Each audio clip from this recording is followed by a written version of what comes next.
Olá, professores que ensinam matemática, boa tarde. Então, dando continuidade ao Enopen, ao primeiro Enopen, nós teremos a palestra de número 41, e nessa tarde, na continuidade do evento, nós teremos aqui temos a presença do professor Fábio Luiz Borges Simas.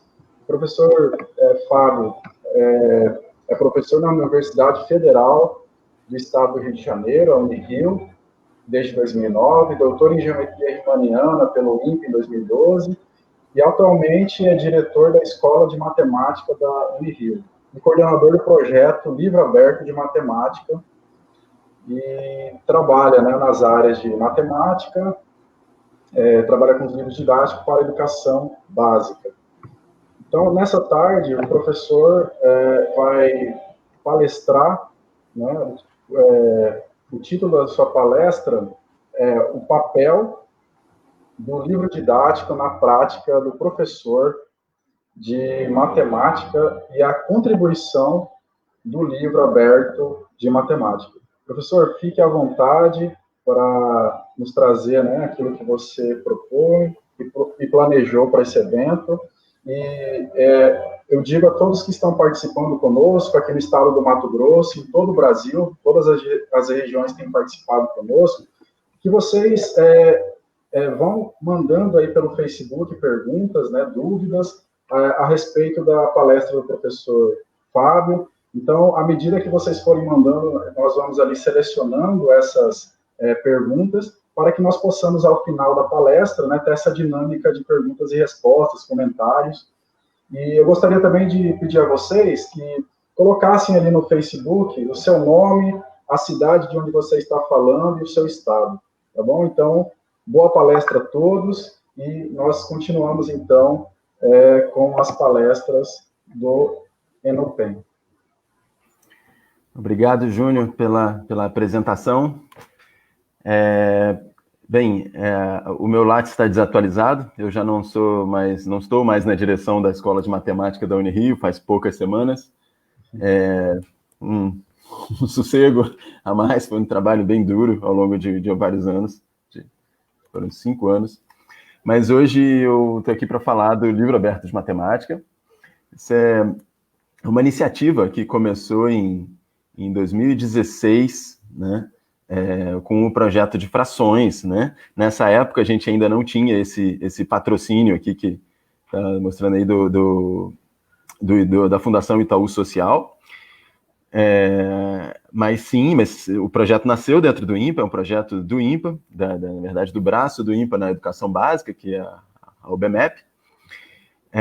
E naquele momento, lá em 2016, a gente começou com o projeto que a gente chama de piloto de frações, A gente escreveu um livro de frações para o ensino fundamental, com poucas pessoas, muito para experimentar as dificuldades que nós teríamos para fazer um material para um segmento da escolaridade. E agora estamos trabalhando no ensino médio e eu vou falar um pouco disso para vocês.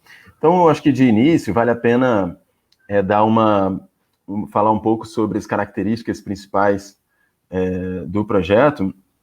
Primeiro, acho que vale a pena destacar aqui já do nome, a gente põe esse aberto, porque é um projeto que produz material didático com uma licença Creative Commons. Então, hoje a gente tem materiais com essa licença que está aí, que é a licença que ela só pede que você dê atribuição e que você compartilhe, se você modificar o material, que ele tenha uma licença, que tenha essa mesma licença aí, e outros materiais com essa licença não comercial, que além disso, que eu já mencionei, que você não pode fazer uso comercial do material. Isso é uma discussão bem delicada, assim, a escolha da licença, mas no momento a nossa licença dos últimos materiais que a gente tem lançado é essa aí.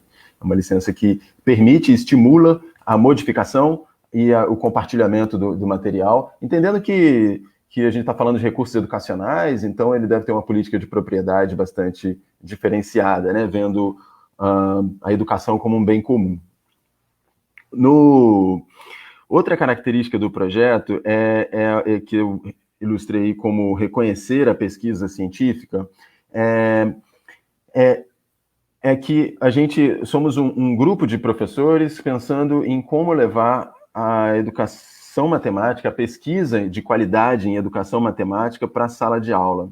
Como fazer essa ponte. Aí nesse livro que eu destaquei aí, que chama A Desordem da Educação Matemática, tem um artigo em que o autor diz, ele mostra que o desenvolvimento em educação matemática em diversos países, né, na pesquisa em educação matemática, ela não é seguida por melhorias na educação básica, em termos de ensino, aprendizagem, de aprendizado dos estudantes.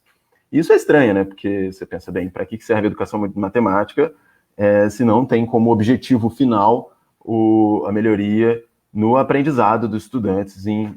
Claro que isso tem um significado bem profundo e difícil de mensurar. Mas, então, nesse material que a gente está produzindo, a gente tem como uma premissa que as escolhas sejam baseadas no que tiver de pesquisa documentado, como que funciona na pesquisa em educação matemática. Tentando fazer a conexão entre a pesquisa que é feita na academia e a sala de aula da educação básica. Porque nesse mesmo artigo, o próprio autor, ele diz que ele sugere isso, né? Ele fala que quem consome os artigos, as publicações de educação matemática, não são professores de educação básica, são outros pesquisadores. A imensa maioria dos professores não passa... e os mesmos próprios artigos não são escritos para professores, né? Então, não que devam ser, não estou criticando a academia por isso, estou dizendo que existe um caminho, e uma das escolhas para esse caminho, além de cursos de formação de desenvolvimento profissional para professores, é o próprio livro didático. O próprio livro didático pode utilizar a pesquisa científica em educação matemática para tomar decisões, né, para criar atividades, para criar o material e documentar aquilo que for pertinente na prática docente. Então, o professor pode utilizar isso também na aula dele. Aí eu botei esse visar a inovação, porque tem livros de matemática, tem trechos muito bons já nos livros existentes. A gente tem sempre críticas também, como eu tenho certeza que vão ter críticas sobre o material que a gente está desenvolvendo, mas aí eu botei esse logo aí do PNLD só mais para lembrar de dizer que o PNLD, embora ele seja uma conquista, eu acho, da sociedade, quando você vê a história, né, do PNLD, né, o acesso ao livro didático foi um problema por muito tempo nas escolas básicas, né? Tanto para professores quanto para alunos. E os livros didáticos tinham uma qualidade muito baixa. E o PNLD, colocando critérios, estabelecendo metas, conseguiu subir o nível dos livros, mas chegou em algum momento, ele estagnou.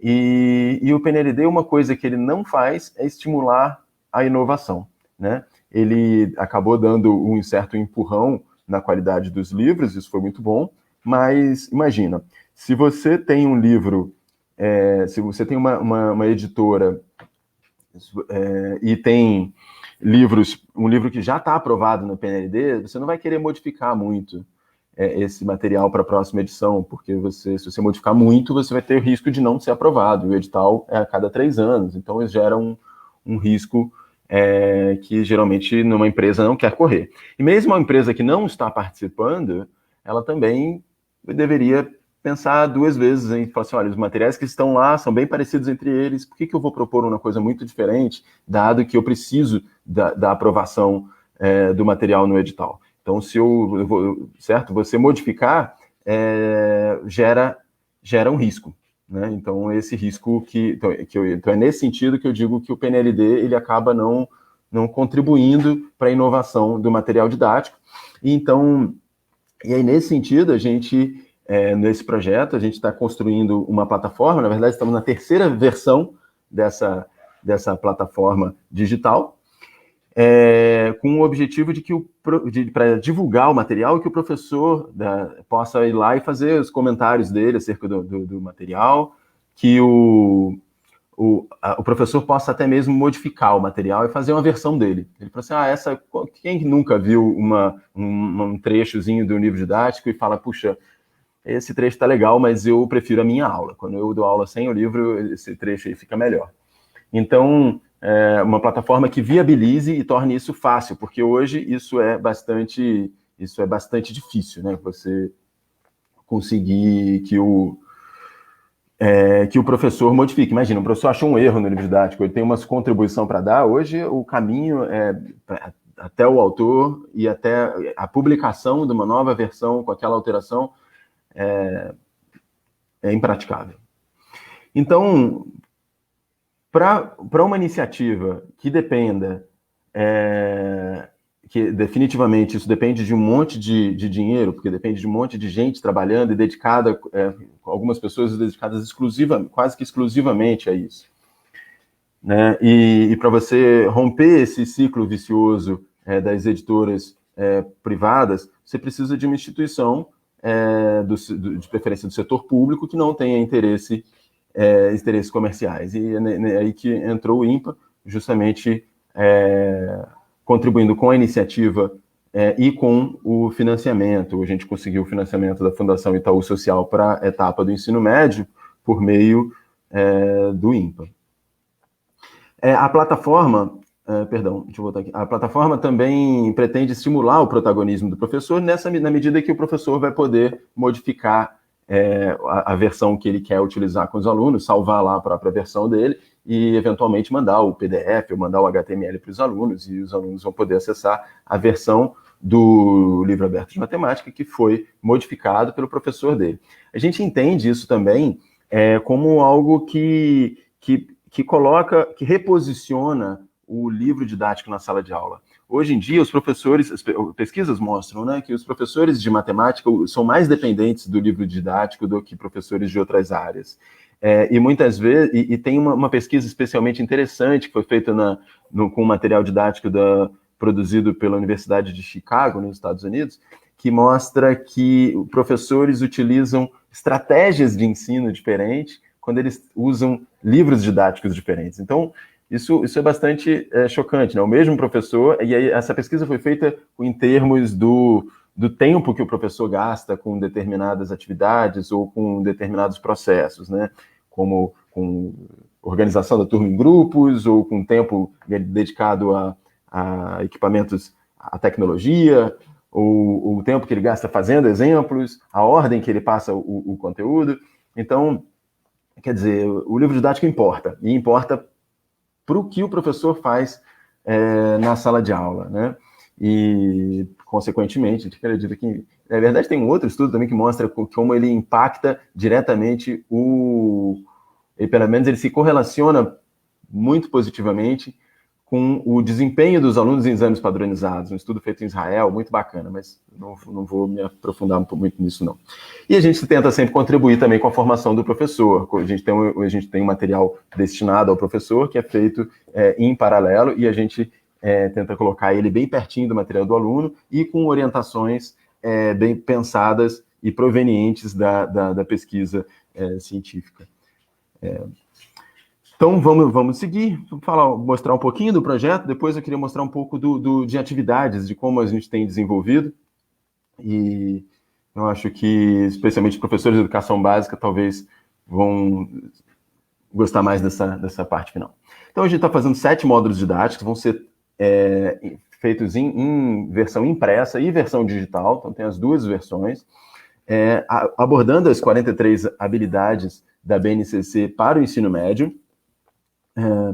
E esses módulos didáticos, eles são compostos pelo livro do aluno, o material do professor, que a gente tenta colocar ele muito pertinho, como eu falei agora há pouco, soluções comentadas e apoio tecnológico, a gente dando sempre preferência para o GeoGebra, porque de diversificar muito em termos de uso de recursos tecnológicos pode atrapalhar a vida do professor, então a gente fez a escolha pelo GeoGebra na maioria dos recursos. A gente também usa outros, mas muito menos. Bem, o material didático que a gente tem produzido foi o de frações, né, que eu falei no início, frações no ensino fundamental. A gente está tendo agora um curso de desenvolvimento dos professores desenvolvimento profissional para professores do ensino fundamental 1, né, dos anos iniciais, e provavelmente aí no início do ano que vem, imagino que a gente vai lançar uma versão impressa do livro de frações, que foi desenvolvido inicialmente em 2016. Está passando por correções, uma revisão agora, esse curso deve ajudar também, deve ter uma nova versão em 2021. Estatística e probabilidade é um dos modos, educação financeira, funções, geometria, matemática na sociedade e nas ciências naturais, pensamento computacional e análise combinatória. Então, é claro, o primeiro não é um módulo didático do ensino médio, é para o ensino fundamental, anos iniciais. Eu acho que isso é algo importante, assim, ver quem é essa equipe, né? Assim, tem esse careca que vos fala, mas quem compõe realmente, quem organiza o material, quem produz o material, são professores de diversas instituições. Então, é bom dar o destaque, né, para as instituições também. Se isso não é um trabalho em parceria, o INPA provavelmente não conseguiria fazer esse trabalho realmente sozinho.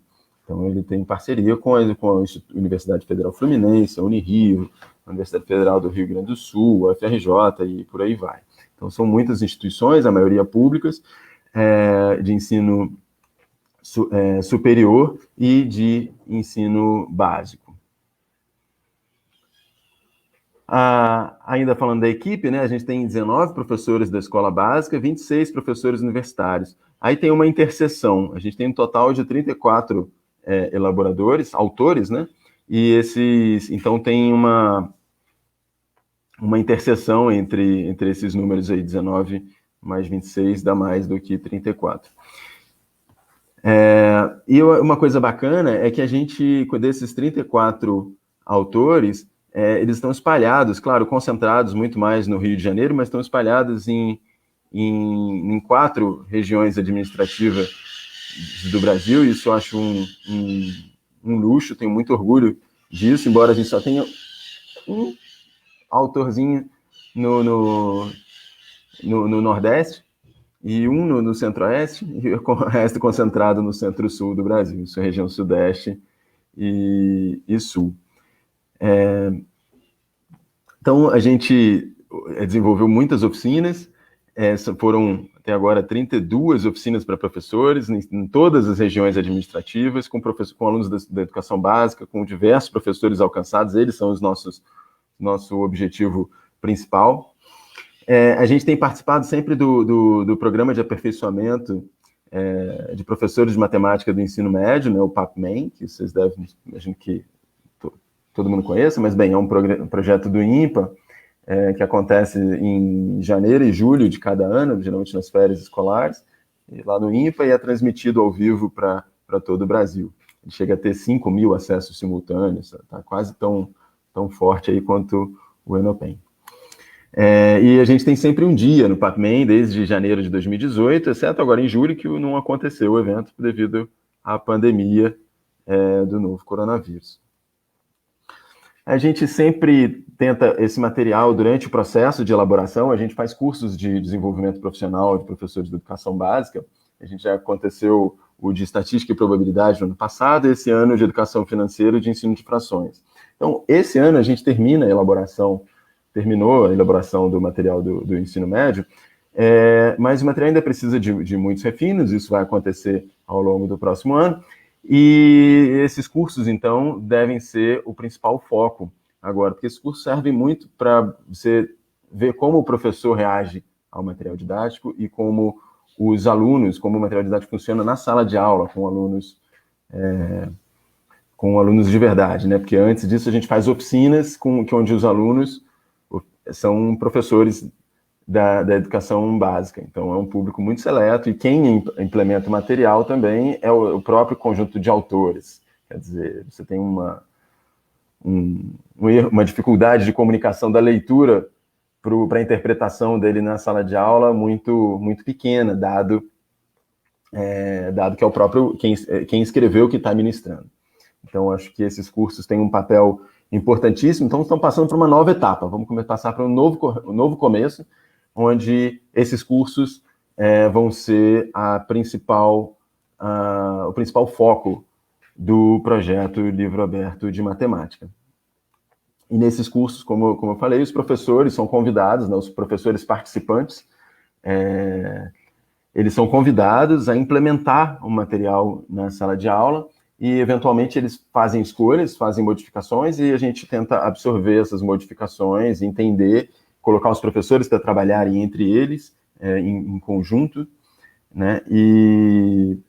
No de educação financeira, a gente tentou organizar uma dinâmica tipo lesson study, não sei, o estudo da lição, algumas pessoas chamam, mas tem controvérsias nessa tradução, mas é aquela de que os professores preparam a aula junto, vários professores assistem a aula de um deles e depois reconstroem a aula com base em críticas que vêm dos colegas, né, com sugestões dos colegas. Eu acho que isso tem sido muito rico e também para construir uma identidade do professor, ele realmente conseguir ver o ambiente de sala de aula como um ambiente típico de investigação, certo? Ele vê a própria prática como objeto de investigação.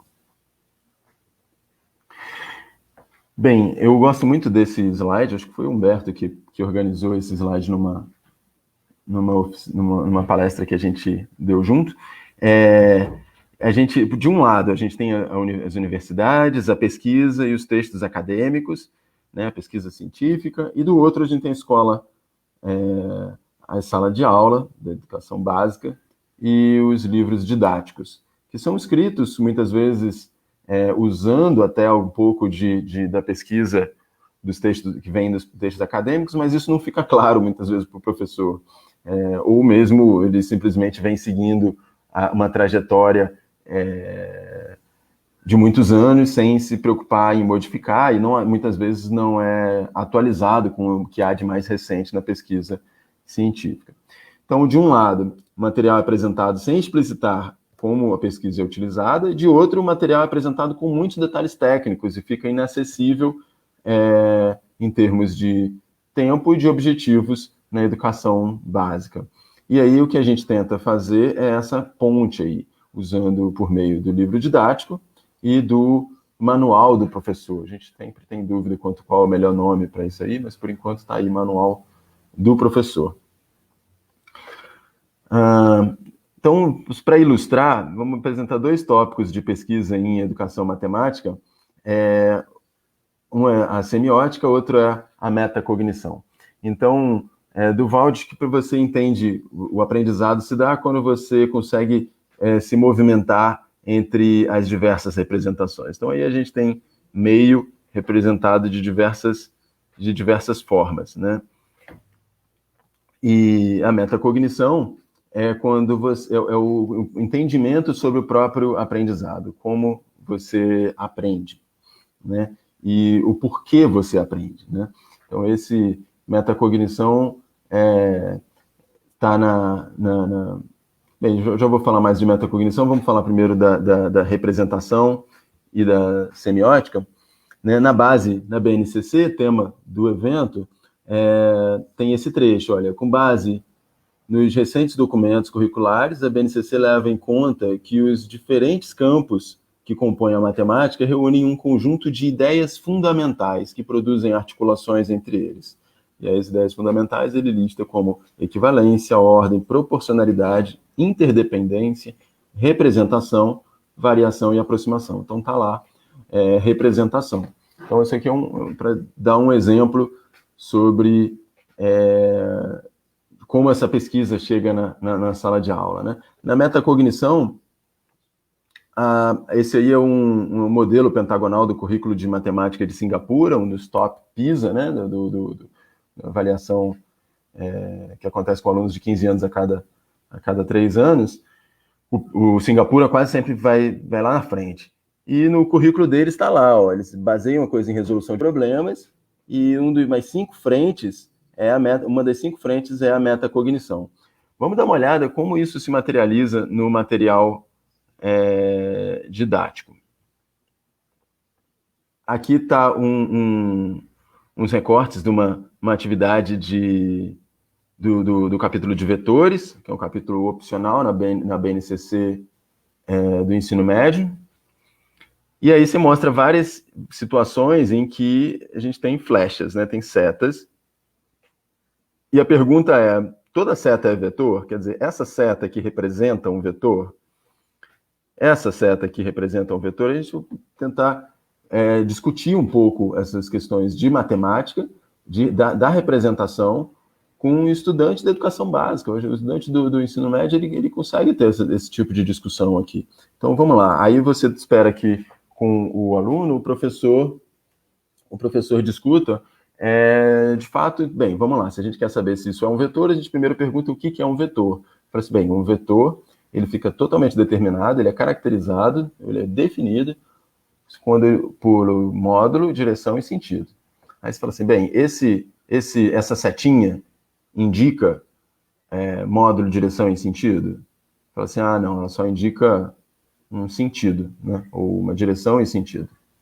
O módulo dela não importa. Se você pegar essa setinha e cortar ela pela metade, ela vai continuar indicando a mesma coisa. Aqui não tem vetor. E aí você vai em diversos exemplos, como esse aqui também é outra resposta negativa, né? Você não é uma seta, mas não cumpre o papel de vetor. E aí bacana é ver em exemplos como esses aqui, né, em que em um deles você tem setas todas do mesmo comprimento, mas a magnitude, né, o comprimento do vetor, o módulo, é indicado por cores. Então, está representando módulo, direção e sentido? Sim, então é vetor. Né? Então, essa metacognição, essa análise do estudante sobre o próprio aprendizado, né, o que ele está aprendendo, entender e conseguir visualizar aquilo no material é importante. E a representação, né? Você pode observar que um objeto matemático, ele muitas vezes não é... o que você vê ali é um símbolo que é uma representação do objeto matemático. O objeto matemático é abstrato, você nunca vai ver.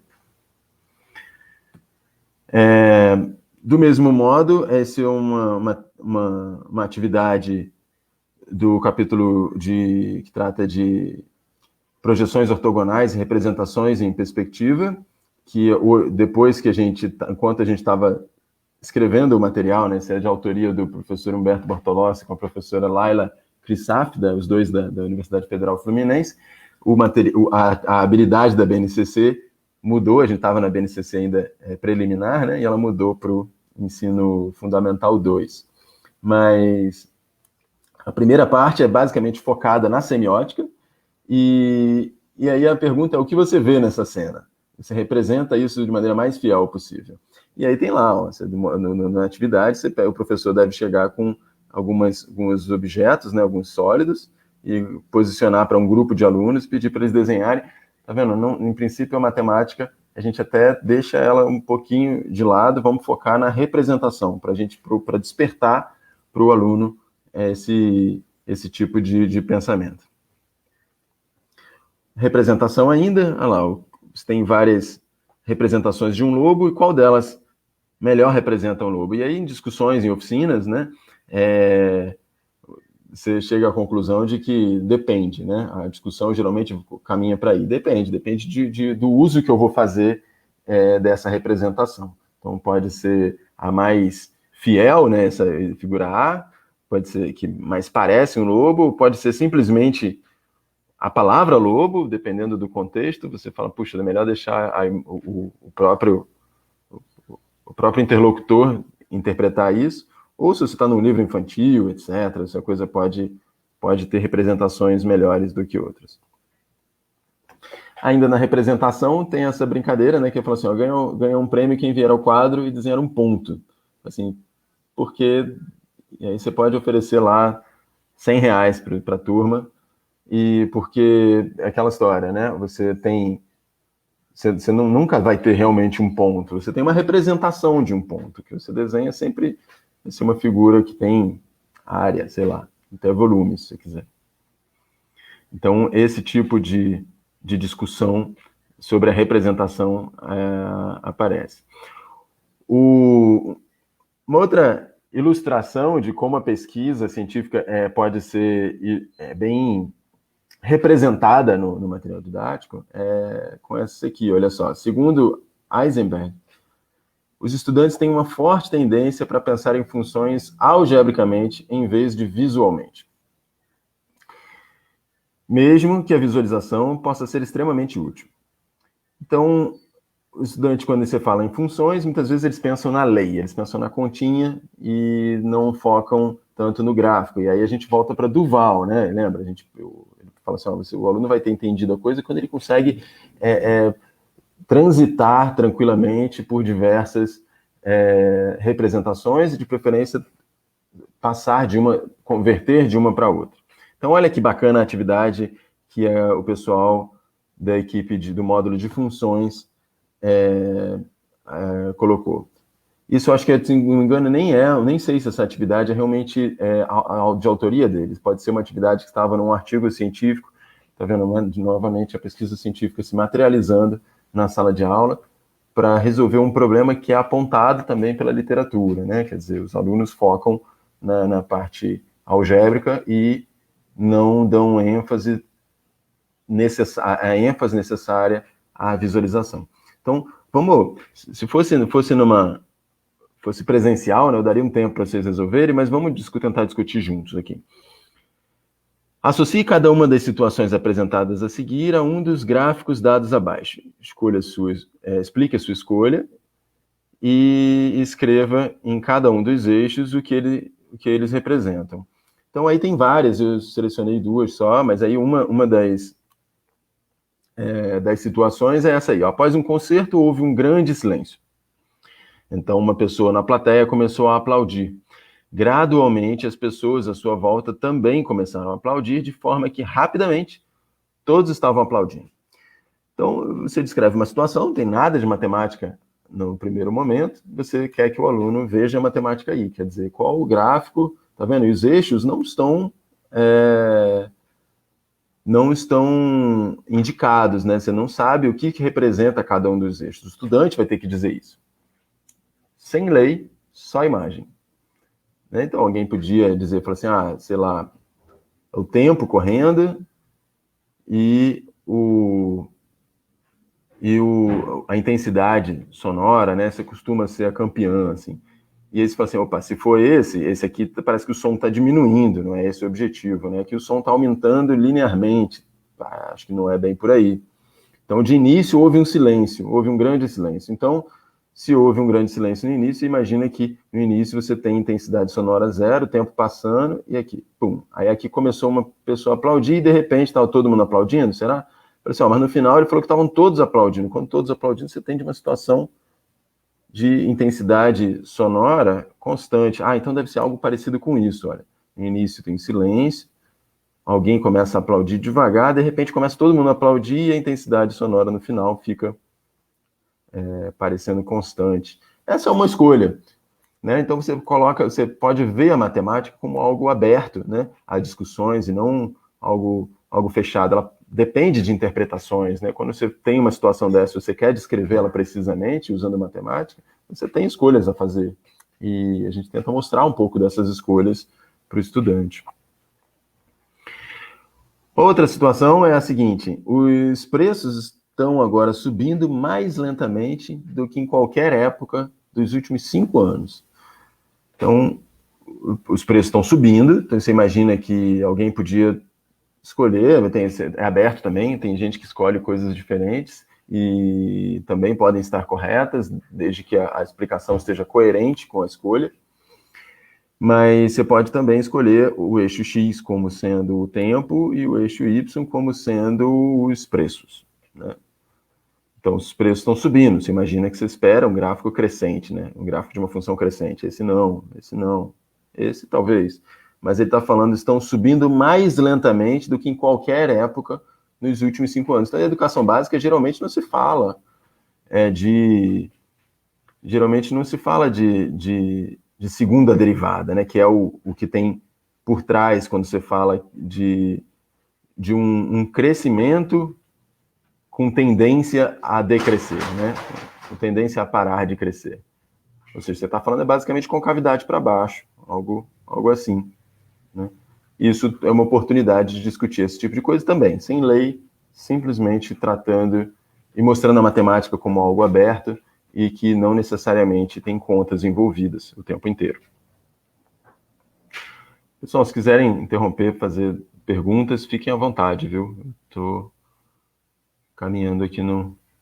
Mas, de qualquer jeito, vai ter um momento para perguntas no final. Outro aspecto que a gente tem tentado incutir lá é a modelagem em matemática em 3 atos, de Dan Meyer.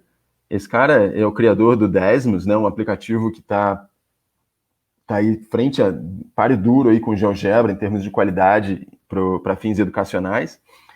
E aí eu tentei resumir aqui uma palestra que o Dan Myers deu, que o Humberto reproduziu bastante parecido aqui em algumas situações e que é muito bacana, mas eu vou falar, né, dela em 2 slides.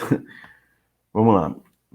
A modelagem matemática, ele sugere, né, que ela seja feita em 3 atos. Que você tenha um gancho, que o estudante busque informações, dados e ferramentas que ele sejam necessárias para resolver o problema, e uma resolução intensa, né? Quer dizer, quando você chega na resposta, que tenha um impacto aquilo para o aluno. Porque geralmente o aluno chega na resposta e, ok, ele não está nem aí para o que aquele número significa.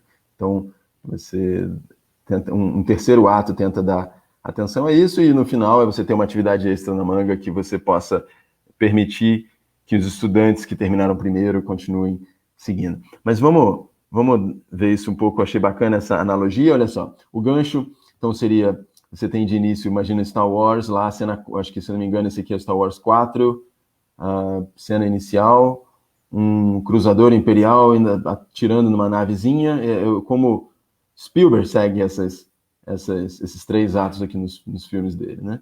Então começa com muita animação, geralmente uma coisa forte, imagens, vídeos, e que coloque o problema. Então logo de cara você coloca o problema de maneira rápida e de preferência intensa, com imagens, né? Depois é a hora do próprio estudante, né? No caso aqui o herói da história, o Luke Skywalker, está lá treinando e buscando informações, as ferramentas. Se ele precisa de uma fórmula, ele pode ir lá buscar a fórmula, não importa. Se ele precisa de dados, tudo bem, eu dou todos os dados que ele precisar. Ele tem que escolher, saber quais dados são importantes, ao invés de problema dar simplesmente todos os dados de maneira fechada para ele, né? Então isso torna a coisa muito mais próximo do fazer matemática, né? Que eu quero dizer, fazer matemática é a maneira como o matemático faz matemática. E no final com uma catarse, né? Com um momento porque de início, uma coisa que a gente costuma fazer e que ajuda muito no ato 3, no ato 1, é você pedir para o aluno estimar.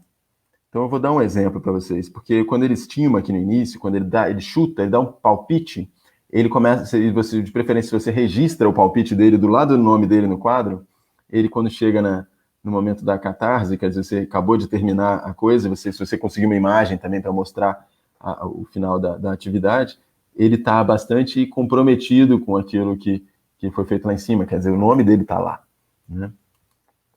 Então ele vai, e também ele chutou, quer dizer, o número agora tem algum significado. Será que está muito longe do valor que ele chutou? Onde é que está o erro? E sempre lá, a atividade extra na manga, está lá a Estrela da Morte explodiu, mas, então, isso é a Estrela da Morte, esse aqui é o Star Wars 5, né?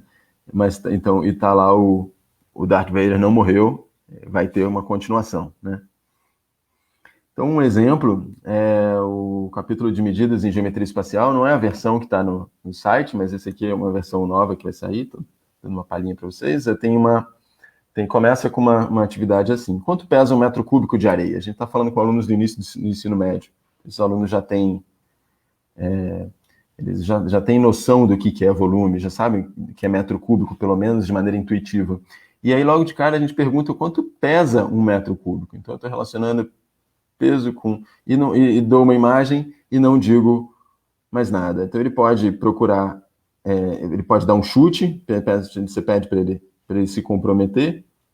Que informações ele vai precisar para resolver esse problema?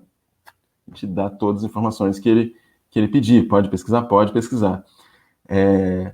Isso prende a atenção do aluno. É claro que a gente sabe que não dá para fazer isso toda a aula, né? Isso é algo que você geralmente faz no início de um conteúdo para você prender a atenção do aluno, mostrar o valor da coisa, e depois você vai ter que fazer coisas um pouco mais diretas, né? Uma outra pergunta é: quanto você tem de pele? Mais ou menos a mesma história, né? Você pode, tá vendo? O aluno vai ter que pensar em que informação, o que ele precisa, como é que é, quanto que mede, o que é quanto, certo? Isso é o quê? Metro cúbico, isso é quilo, isso é metro quadrado? Qual que faz sentido para a pele? Né? Então, esse tipo de discussão para uma abertura, né? Não para toda a atividade. Agora, caminhando para o final, acho que tem essa parte que eu acho bacana, assim, é ver justamente o potencial do livro aberto, tentando fazer essa comunicação, né? Como eu falei, a gente produz material didático para a educação básica, e a gente trabalha diretamente, especialmente agora em 2021, mais do que nos anos anteriores, a gente pretende trabalhar com a formação continuada do professor de matemática, mas tem uma vertente ligada à formação inicial do professor que é estranho, porque é um efeito colateral, mas é um efeito colateral que tem acontecido de maneira bastante contundente. Assim, é difícil ainda dizer de lacrar lá que isso tem acontecido porque a gente não tem realmente dados, mas a gente tem ouvido muito assim entre os autores, como eu tinha falado lá no início, a gente tem 19 licenciaturas representadas. E eles comunicam bastante o impacto que a participação deles no projeto como autores ou como revisores tem tido na própria formação do formador, né? E muitas vezes influencia as discussões nas formações iniciais de professores, quer dizer, nas licenciaturas. Então, acho que isso é um impacto importante que a gente ainda tem que conseguir medir e mensurar direitinho, mas que eu acho que vai ser, que é muito rico. Outra coisa é o diálogo entre a educação básica e a formação inicial do professor, né? Isso é muito comum, isso é muito colocado na literatura, que a gente tem. A universidade tem muros muito altos, geralmente. Você agora tem diversas iniciativas nessa direção, como o PIBID, como o Programa de Residência Docente, e tentando forçar as licenciaturas a estar atentas à educação básica. Quer dizer, você não forma professores para formar professores, você forma professores para escolas de educação básica. E aí a gente, por exemplo, eu estava vendo lá na Unirio, por exemplo, a gente discutiu um pouco a Base Nacional Comum Curricular, mas, sinceramente, eu tenho a sensação, e eu tenho muito orgulho da licenciatura que a gente tem na Unirio, acho que é uma licenciatura bastante diferenciada e destacada entre as licenciaturas no Brasil, mas mesmo assim eu fiquei com a sensação de que as nossas discussões sobre a Base Nacional Comum Curricular, enquanto ela estava em desenvolvimento, foram muito menos impactantes, tiveram um poder de mobilização dentro da instituição, dentro do curso de licenciatura em matemática, do que deveriam, né? Então, no livro aberto de matemática, isso foi bacana, que a gente estava o tempo todo, cada 2 semanas, na nossa metodologia de elaboração, o pessoal está lá reunido, virtualmente, né, naturalmente, para discutir a Base Nacional Comum Curricular, para ver como as pessoas estão abordando, concretizando no material didático discussões que estão na BNCC, né? E naturalmente isso se reflete nas formações iniciais de que essas pessoas trabalham, ou na própria prática quando ele já é professor da educação básica, né? E mais as formações continuadas, em que a gente tenta levar essas discussões que estão acontecendo nas equipes, além de atividades, tal, de inovações, para o professor mesmo que está lá na sala de aula. Aqui eu retirei de um curso que a gente deu umas frases de uma professora, numa avaliação que a gente fez do curso. Eu achei interessante, que isso foi importante, assim. Uma delas diz o seguinte: o processo de mudança já começou com a aplicação das atividades do livro aberto. Ela usou o livro aberto na sala de aula dela, no caso foi estatística e probabilidade. A primeira coisa a ser modificada foi a sequência e o tempo dedicado ao ensino de estatística, que, na verdade, ficava sempre com poucas aulas que sobravam do segundo bimestre. A abordagem foi totalmente diferente, utilizando problemas significativos do assunto, situações em que a estatística se faz presente na vida real. A dinâmica das aulas também foi muito diferente, pois com os modelos das atividades propostas, eu pude trabalhar a independência dos alunos na realização das atividades, por muitas atividades serem intuitivas. Ao mesmo tempo, foi exigido muito mais reflexão, o que permitiu que o aprendizado se desse com mais significado, não importando somente o resultado obtido depois de um cálculo, mas o que aquele número significa e no que ele influencia. Então, eu achei eu destaquei aí, esses destaques naturalmente são meus, mas eu achei legal que, bem, a inovação foi algo que a própria professora que utilizou o material em sala de aula observou. O tempo, eu acho que isso é algo que a gente sempre frisa, né? A gente tenta focar em menos coisas e com uma cobertura menor, com maior profundidade. A gente nem sempre consegue isso, mas esse é um dos objetivos que a gente tenta alcançar. E a reflexão, o aluno tem um aprendizado com significado, mesmo que seja matemática pela matemática, mas que ele tenha uma reflexão sobre o próprio aprendizado. Então, no livro aberto de matemática, a gente estimula que o aluno faça menos exercícios em cada sentada, mas que sejam exercícios mais profundos, que ele gaste mais tempo e reflita acerca dos exercícios. Curiosamente, eu só vi depois, mas eu peguei da mesma professora, ela fala o seguinte: vejo o material do livro aberto como um curso e não como um livro didático. Isso, na verdade, foi um problema para a gente, né? Porque a gente pensou, puxa, eu quero fazer um livro didático. Esses são os aperfeiçoamentos que a gente tem feito para melhorar coisas como essa, por exemplo. Ela está dizendo que parece que o livro acaba sendo mais para o professor do que para o aluno da educação básica. Isso não é o que a gente esperava. E no início me enrolei um pouco com isso, pois tentei aplicar todas as tarefas e o tempo não foi favorável. Mas olhando por esse lado, considero como um ótimo material de apoio ao professor, que além das ótimas sugestões de atividades, é de fácil adaptação às diversas realidades das turmas em que aplicamos. Isso ela está falando do material de estatística e probabilidade, que é todo pensado bastante ligado à realidade. Tem poucas atividades que são de situações fake, né? Situações produzidas. Ok, era isso que eu queria falar com vocês. Esse é o site do projeto. A gente, embora tenha... se vocês quiserem colaborar com o projeto, lá no site, quando você clica em projeto, né, a gente tem uma lista de colaboradores que você pode... Lá, basicamente, você vai dizer quem é você, qual é a sua expertise, o tempo que você quer dedicar, como você quer ajudar. Mas se você utilizar esse material na sua sala de aula, para a gente já vai ser um grande apoio. E provavelmente agora no início de 2021 a gente vai estar lançando essa plataforma e a coisa vai ficar muito mais organizadinha do que está hoje no nosso site. Bem, obrigado a todos aí por terem assistido até aqui. Obrigado, Fábio. É uma enorme satisfação e prazer recebê-lo aqui, ainda mais se tratando de um projeto assim que tem, né, essa iniciativa tão bacana, né, dessa ação colaborativa, né, que nós podemos chamar.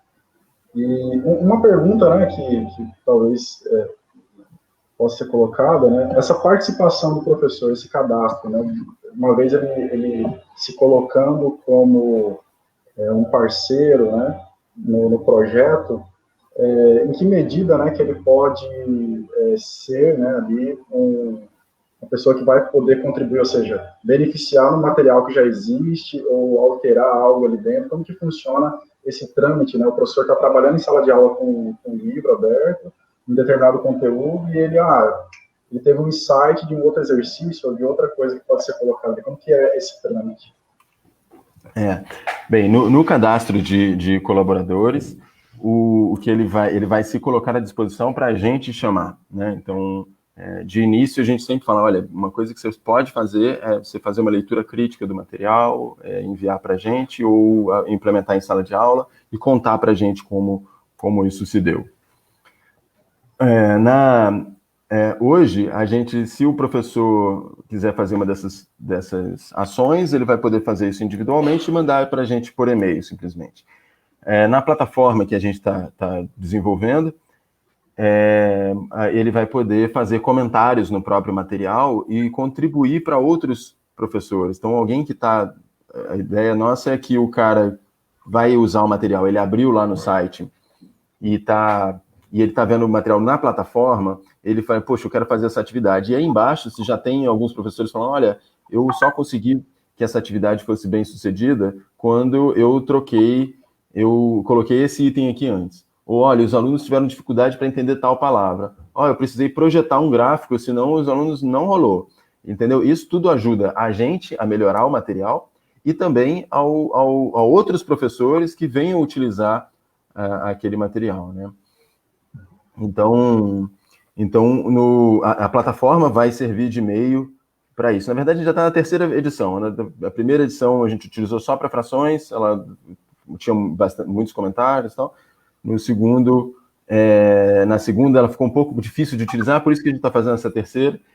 E eu acho que essa agora, bem, o que a gente tem até agora está prometendo ser algo de bem bacana para utilizar. Então, o professor, em princípio, ele precisa, ou ele espera ser chamado, mas eu já estou chamando, certo? Para esse tipo de contribuição, ele já pode dar sem maiores delongas, mas o retorno dele, a gente hoje precisa ser, a gente também tem um fórum de discussões, onde a gente, muitas vezes, uma atividade vira um objeto de discussão. A pessoa fala, eu usei e deu isso aqui, os alunos funcionou desse jeito, ou fala assim, eu fiz essa atividade, eu pulei essa aqui e fiz dessa sequência aqui, puxa, foi muito melhor do que quando eu tentei fazer na outra turma que eu fiz tudo na sequência, certo? Então, às vezes, os professores trabalhando, primeiro, o objetivo disso é que o professor, ele tenha um olhar investigativo sobre a própria atividade, sobre a própria prática, então que ele veja a prática docente como um ambiente de produção de conhecimento,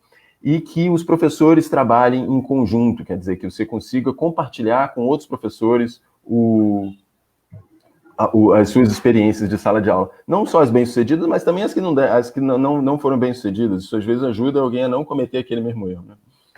Se é que foi um erro. Bacana.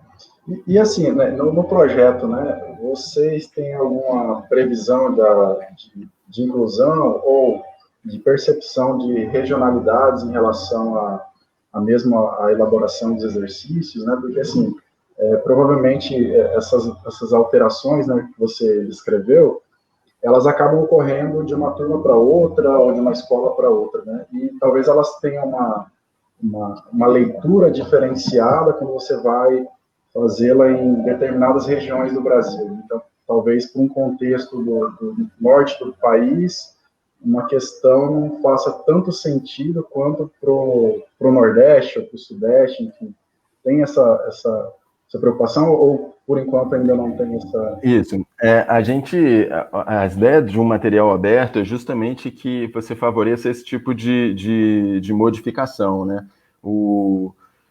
A gente sempre coloca ao lado do material para o aluno, o material do professor relativo a cada atividade. Então, o material é construído por meio de atividades, então a gente coloca primeiro o aluno para trabalhar, e na atividade tem lá, por exemplo, os objetivos específicos que a atividade de aprendizado, né, objetivos específicos de aprendizado que a atividade busca buscar atingir. Então, se o professor, ele olha o contexto em que é da atividade, a situação descrita, e essas situações você vê, assim, você viu, né, nossos autores concentraram, até por uma questão de recurso no início, eles concentraram muito no Rio de Janeiro, de onde eu estou falando.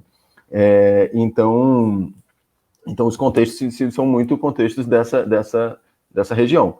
Aí algum professor fala assim, não, acho que os alunos aqui vão gostar muito mais se eu puder fazer um análogo aqui, mas que fale aqui dessa cidadezinha, da onde eu tô, tal, os alunos acho que vai ser bacana. Ele pode modificar. E aí o objetivo, só que por isso que a gente foquei nessa coisa do objetivo específico, Importante que os objetivos específicos de aprendizado sejam mantidos, né? Então, ou até mesmo o professor olhar e falar assim, puxa, acho que essa atividade não está cumprindo o objetivo dela. Aí, se ele acha que precisa de uma alteração, que ele proponha uma atividade que cumpra aquele mesmo objetivo específico, né? Porque a gente pegou as habilidades da BNCC e destrinchou ela em objetivos específicos de aprendizado. A gente até... Isso gerou um documento preliminar antes da elaboração do capítulo. Então, assim, de início a gente não ficou... a gente deixou totalmente livre para os autores essa construção de situações e em contexto. Mas ele tem a possibilidade, mas os professores em suas regiões têm a possibilidade de modificar o material e criar situações mais ligadas à própria região.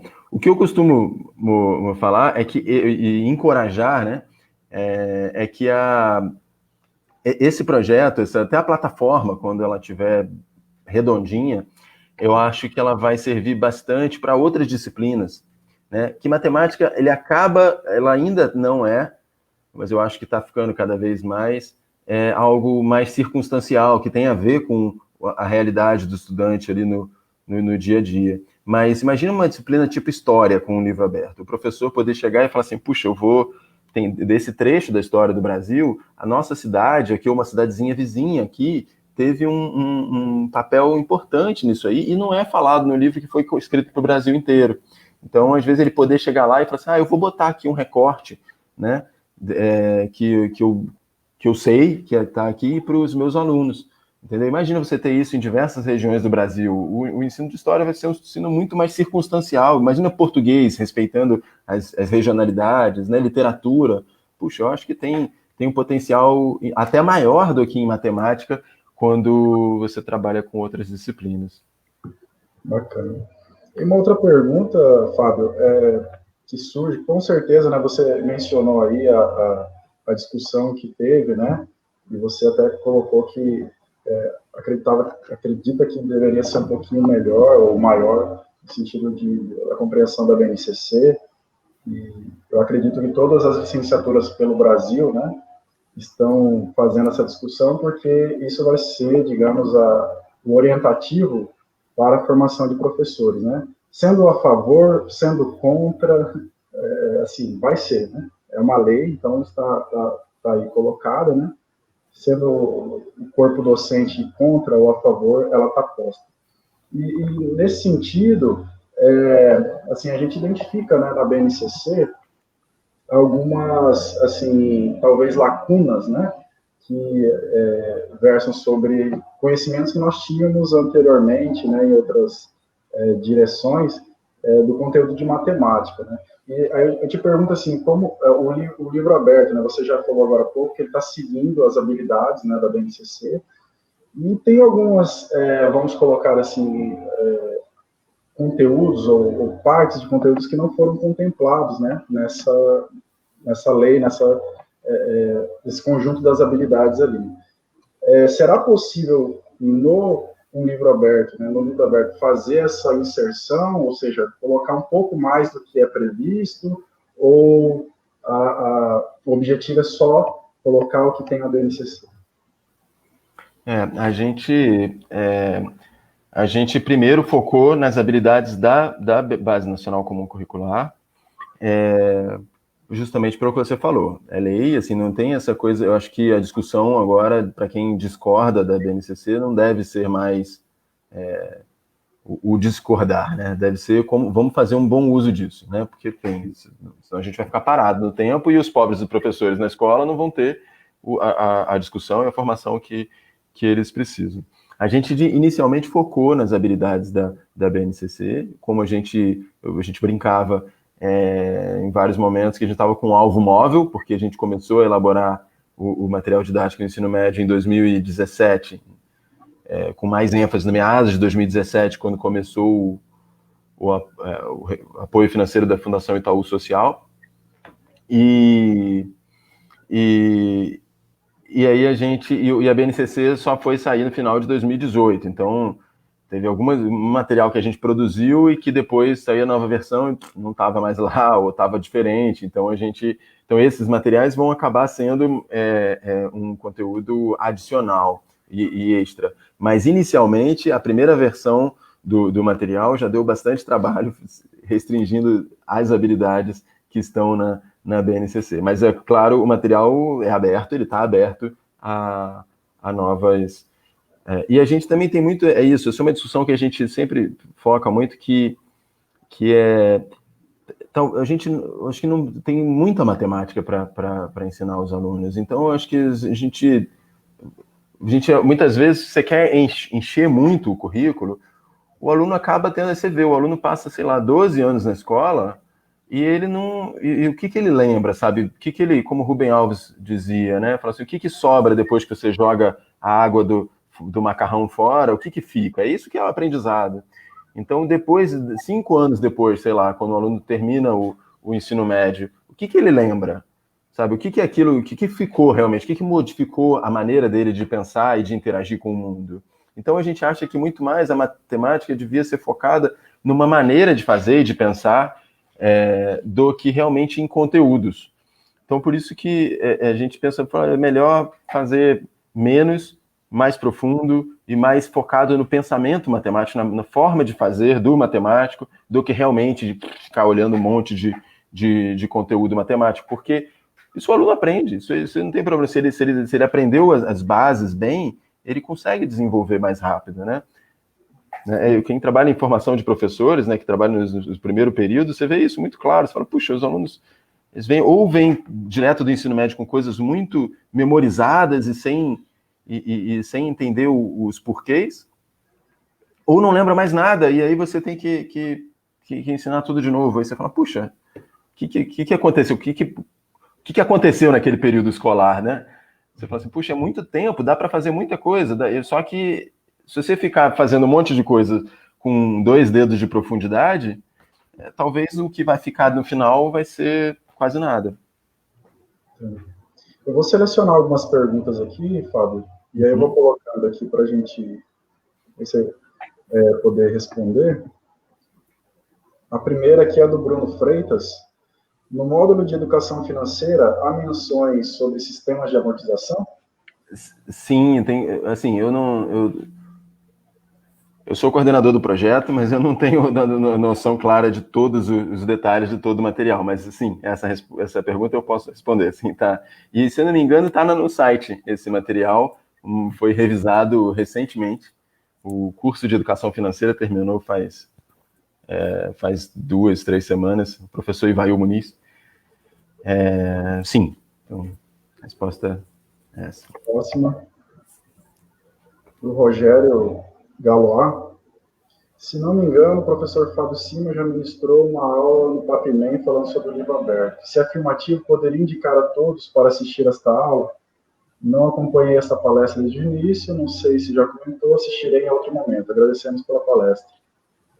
Eu falei no Papimem, mas na verdade eu falei rapidinho. Quem falou mais foi o Humberto naquele dia, Bem, o professor Eduardo Wagner é o coordenador do Papimem, né? Então ele nos deu essa oportunidade. Ele também trabalhou como autor no livro Aberto de Matemática, e aí nos deu a oportunidade de falar naquela vez. Ele chamou a gente para falar sobre vetores, e a gente foi. Eu falei mais sobre o projeto. Eu sou autor do material de vetores junto com a Laila e o Humberto, mas quem fez a apresentação foi o próprio Humberto.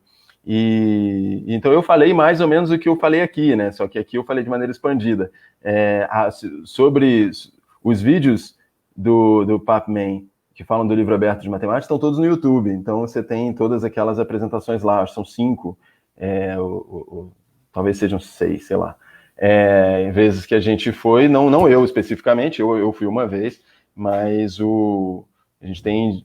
A maior parte foi sobre estatística e probabilidade, e está no YouTube. Se você procurar livro aberto, Papimem, provavelmente você vai ser uma das primeiras respostas lá.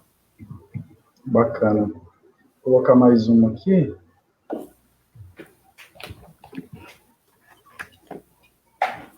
Marluda de Paula, muito bom, não conhecia essa proposta, amei essa ideia. posso indicar outros professores? O professor modifica ou acresce?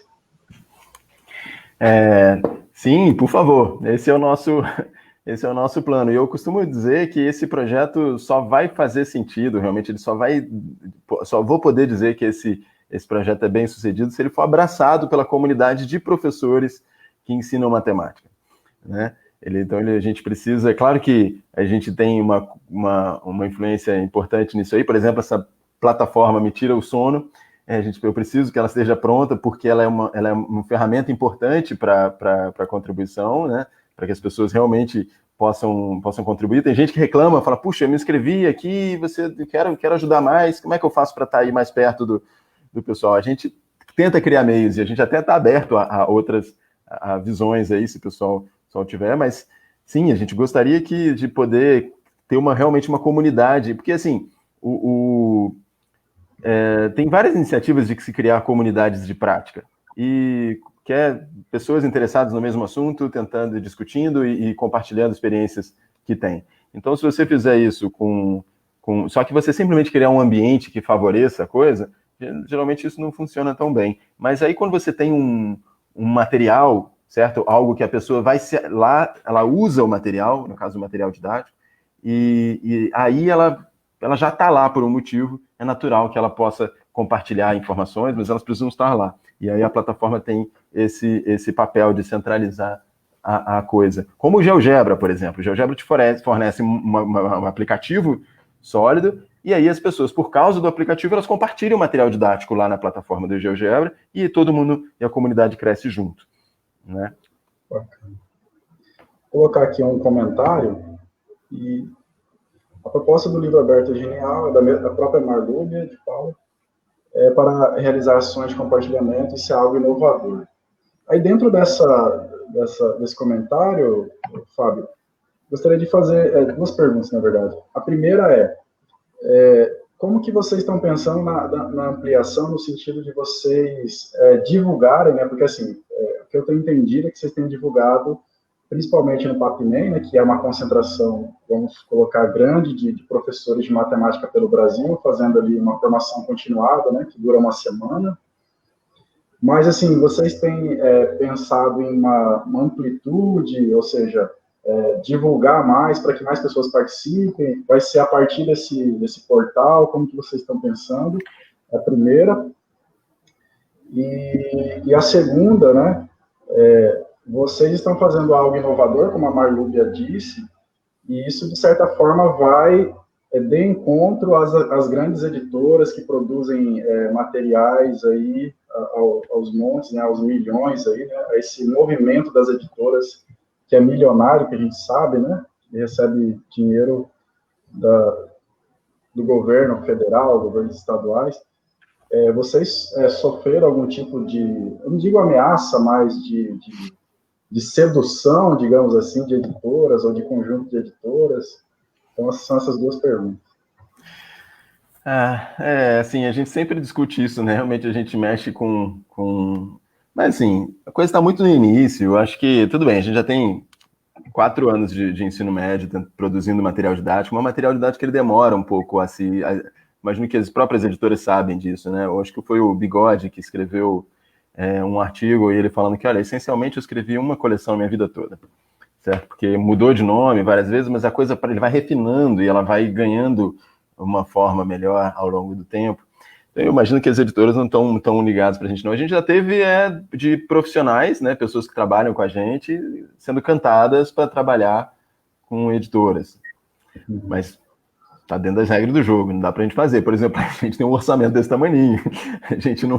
Assim, eu agradeço generosamente a generosidade aí do INPA e da Fundação Itaú Social, mas o nosso orçamento é minúsculo. Até o orçamento do INPA e da Fundação Itaú Social é pequeno perto do orçamento dessas editoras, né? Então, eles têm Mas a gente teve autores chamados para trabalhar, mas até agora, acho que eu saiba, a gente não perdeu ninguém. Não teve pessoas que foram trabalhos e mantiveram com a gente.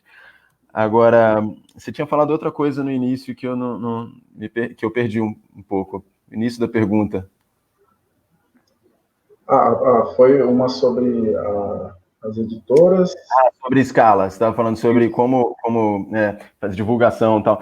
Então, a gente precisa de infraestrutura, porque a gente tem um apoio muito grande, assim, a gente tem mais condição de divulgar do que realmente a gente tem de absorver a comunidade. Então, a gente precisa realmente que essa plataforma funcione e depois a gente continuar desenvolvendo para criar uma infraestrutura de recebimento de resposta e de processamento dessas informações. Em que eu quero dizer com isso? Por exemplo, o Livro Aberto de Matemática é um projeto da UBMEP. Imagina, a UBMEP atinge 90% das escolas do Brasil, todo mundo conhece a UBMEP. É o maior, acho que é o maior Olimpíada acadêmica do mundo. É enorme. Então, se a gente... o coordenador da UBMEP, o professor Cláudio Landim, é um grande entusiasta do projeto, um grande apoiador desde o início. Eu tenho certeza, só que assim, se a gente decide usar a lista de e-mails dele para falar com o BMF, talvez a gente não tenha como absorver isso. Então a gente espera justamente isso, conseguir que essa plataforma dê infraestrutura para a gente absorver isso. O professor Vanderlei Orita, né, que é o coordenador nacional do Profmat, ele já cansou de me pedir, para assim, puxa, vamos fazer botar como exercício, como atividade lá para os professores do Profmat, para eles poderem contribuir com material, e a gente tem que ter infraestrutura para que isso aconteça e essa colaboração aconteça de modo efetivo. Então, 2021 a gente tem esses desafios, a gente escalar a coisa em termos de participação da comunidade, fazendo cursos de formação continuada de professores ou de desenvolvimento profissional para professores que ensinam matemática, refinar esses materiais, e lançar essa plataforma aí, de preferência muito no iniciozinho do ano, senão no final desse ano aqui. Bacana. E uma última pergunta, Fábio, assim, existe alguma metodologia ou alguma teoria, né, para a construção do livro aberto, ou das questões que estão lá, ou de como que vocês organizam, né, esse livro? Tem em algum lugar teórico que vocês bebem ou que vocês se inspiram? Em diversos. Júnior, esse na verdade é um tema de uma palestra. Tem um artigo que está engasgado, porque a gente está muito atarefado, mas que Letícia Rangel e eu, a Letícia é professora do CAP da UFRJ, e eu diria que esse coordenador é ela, Humberto, eu, Augusto, mais algumas pessoas, estamos sempre no núcleo duro do projeto Livro Aberto de Matemática desde o início, né? Mas a gente a gente escreveu uma metodologia, né? Deu um trabalhão a gente estabelecer, mas sim, a gente, na verdade, teve uma coisa especialmente que eu acho que está bem no coração de como a gente elabora, que a gente só descobriu depois que já tinha até nome, estava escrito. Mas, inicialmente, que é o seguinte, a gente primeiro pensa nos objetivos de aprendizado. Então, quando você pega uma habilidade da BNCC, o que a gente faz? A gente decompõe ela totalmente grosso modo, né? A coisa tem páginas. Decompõe ela em objetivos de aprendizado, que vão construindo um percurso pedagógico para atingir aquela habilidade. Depois a gente pensa em formas de avaliar, eles chamam de planejamento reverso. Tem um livro da Fundação Lehman que fala sobre isso. Mas procurar planejamento reverso deve ser uma das primeiras opções. O livro é uma tradução. E aí depois a gente pensa em que significa atingir aquela habilidade, em termos, o que você espera de indícios de aprendizado do estudante, né? O que o estudante tem que fazer para você falar assim, olha, ele atingiu aquele objetivo específico. Então, pensar nisso num segundo momento, e só depois você pensar a parte criativa de produzir atividades. Então, porque é muito comum o elaborador, todos que eu vivi até agora, assim, desde o início do projeto, senta e quer fazer atividade. Aí ele fala, não, tem uma atividade que eu pensei, que eu já fiz com meus alunos. Eu falo, não, tudo bem, vamos devagar. Primeiro volta, vamos dar 2 passos atrás, vamos pensar em objetivos. Aí o negócio é meio chato até, porque você pensa só em termos teóricos, né? E esse artigo está para sair, a gente, na verdade, tem que terminar A gente falou dele no Enem, por exemplo, mas a gente não publicou, no Enem do ano passado, mas a gente não publicou ainda e estamos mas eu acho que vai ser um dos artigos mais legais, assim, porque justamente e a literatura sobre livro didático diz isso, né, que tem um artigo do Fan, esqueci o primeiro nome dele, mas um dos maiores referências sobre literatura de livro didático de matemática. Ele fala disso, fala assim, olha, o processo de elaboração de livro didático é algo pouco conhecido. As pessoas não documentam, então isso foi uma das inspirações para a gente fazer, que além de um processo de elaboração de material didático, acho que a gente está fazendo também é um processo de elaboração de material didático colaborativo, aberto, certo, etc., que eu acho que traz uma riqueza muito grande para a coisa. Você falando aí, talvez a gente não conheça tão de perto, né? Não seria um roteiro, mas seria uma forma de... Uma metodologia. Esse livro didático, justamente a gente não conhece porque são comercializados, né? E aí as pessoas talvez não querem deixar tão acessível, não queriam deixar tão acessível. Mas com esse projeto, eu acho que vocês não vão ter qualquer tipo de receio de abrir isso e deixar... Né? Imagina, é o nosso maior objetivo. Nosso maior objetivo, eu sempre estimulo isso para cara, se for fazer em outros anos de escolaridade ou em outras disciplinas, vai ser um grande prazer poder colaborar, sabe? Poder contribuir com tudo que a gente, mesmo que os erros ajudam muito as pessoas a não cometerem os mesmos erros. Então, para a gente E eu acho que a gente aprendeu muito nesses anos. A gente aprendeu muito. Por exemplo, a gente só no ano passado, em 2019, a gente começou a ter autores que não são do Rio de Janeiro, porque a gente não tinha uma metodologia clara. Então, a gente tinha reuniões presenciais, a tecnologia também não ajudava tanto. Hoje a gente tem uma infraestrutura de internet que funciona muito melhor do que há um ano e meio, né? E também da gente mesmo ter documentado a metodologia. Então, certo? Então a gente trabalhava com um grupo pequeno, apertado, porque todo mundo muito sobrecarregado, porque a gente não sabia como passar de maneira simples a informação para alguém que chegasse novo.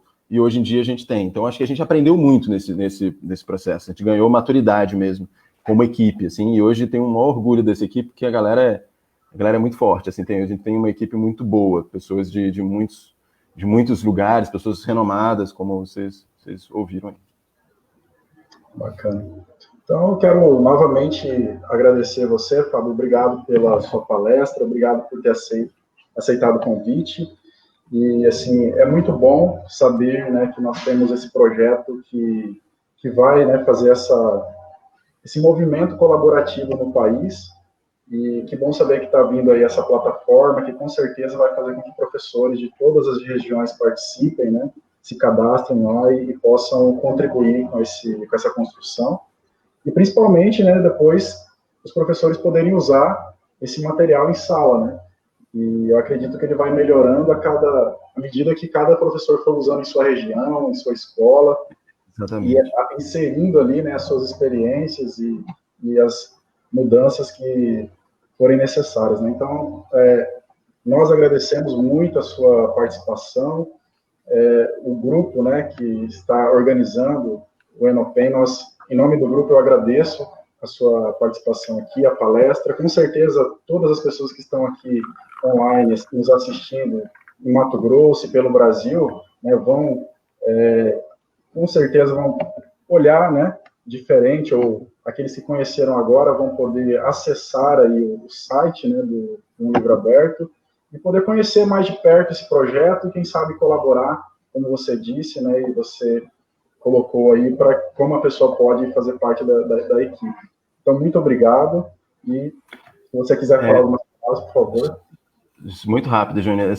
Assim, que na verdade eu tenho o maior prazer em falar do Livro Aberto de Matemática, é um orgulho estar junto com essa equipe, e eu que agradeço ao Enopen. Eu vi a lista de participantes, vi vocês estão de parabéns com a organização do evento, e é uma honra para mim poder falar entre palestrantes tão ilustres como vocês conseguiram organizar aí. Acho que vocês estão muito de parabéns, e que a galera possa aproveitar aí o evento, que está muito bonito.